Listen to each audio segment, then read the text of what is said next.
All right, bipartisan pressure is building to crack down on China for buying up American farmland. According to the Department of Agriculture report, China owns nearly $2 billion worth of acreage and real estate. So why is it important to soil China's buying power, they might ask? Let's ask former State Department spokesperson Morgan Ortagus. Morgan, thank you so much for being here. Good morning, guys. So happy to have you. It's nice to be here in person, and congratulations, Rachel. No one deserves this more than you. Oh, you're so sweet. We and agree. Congratulations on your beautiful baby. I know She's it's the great. first time I've seen you since COVID. So. I'm getting the baby weight off. It's getting there. You look Need some time. amazing. Stop. But I got to ask this, though. Yeah. Why is China buying up so much farmland, and what can we do about it? So China has two things. We have two things that China doesn't: energy security and food security. They've got a lot of people to feed. So in July, the beginning of July, it was the 100-year anniversary of the Chinese Communist Party, and so they were buying a lot of pork, reportedly a lot of soybeans from the United States, which are historically things that they buy from us. But when you look at China's ambitions around the world, they have a lot of people, a very big country, so they're always looking for, especially in the developing world, even more than the United States, Africa, Latin America, they are looking for where can we meet our energy demands and where can we meet our food security demands for all these people. And because they buy so much pork and other agriculture goods from the United States, they're looking here as well. But Morgan, I asked this out of pure curiosity. Yeah. China's a massive country with huge geographical footprint. They have a lot of land. Yeah. Why do they need American farms? Well, that's a very good question. They also have a lot of mouths to feed as well, and most of the people in China are in the very, very large urban cities that dwarf even New York City. Some of the mid-tier cities do.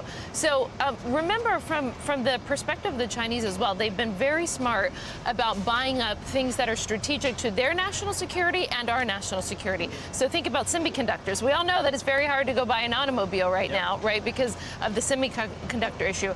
Rare earths, rare minerals, all of these things the Chinese have been incredibly strategic about purchasing. And that's why we have something, not to be too wonky, but we have something called CFIUS, the Committee on Foreign Investment in the United States. My husband actually sat on that committee for a while. And I think what Congress may need to do, and what some of our federal agencies might need to do, is to look at some of these farm purchases in the United States. Maybe this stuff is now a national security issue, right? If the Chinese have the ability to turn off our spigot, our food supply, then that now becomes a national security issue and should be before CFIUS. That's kind of the question that I'm getting at. As much as about their own food supply, which they seem to have the ability to produce for themselves, is it ultimately about not helping them but hurting us?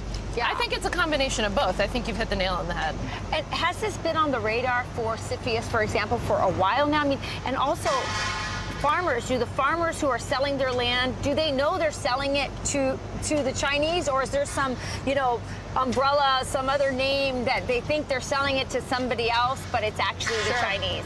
Because I know there's a lot of farming patriots that might not sell it if they knew it was going to the Chinese. Yeah, totally. So I think, Rachel, you're asking a really important question, which is how do we marry the national security apparatus in the country that understands some of these bigger long-term threats from China with the private sector? And I think people are waking up, certainly thanks to President Trump. Over the past 5 years, people have woken up to the Chinese Communist Party and the threat that they face to the international order.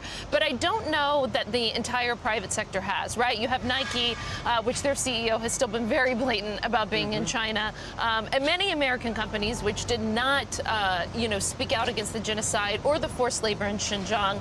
We really, when I was at the State Department under Mike Pompeo, we decided to really speak out against this forced labor and make it an issue. Like, you don't get to, speak out against the things that you don't agree with in the United States and then have slaves making your shoes or making your cars or making whatever product that you sell in China. It doesn't work that way. So that issue is starting to change, but I think that people, whether you're a farmer, whether you're a banker down the street here, people have to start thinking more strategically about what is in the best interest of American national security when it comes to doing business with China. I'm not saying don't do business there.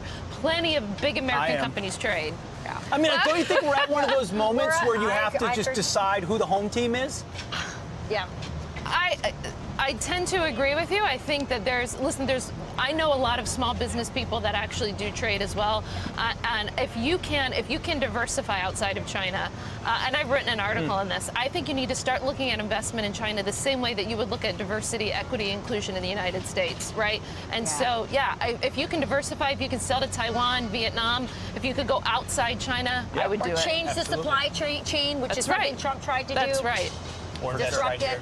Or Invest right here. at home. That works. Morgan, you're awesome. Thanks for Morgan. joining us. Thank you, guys. Morgan. Appreciate it.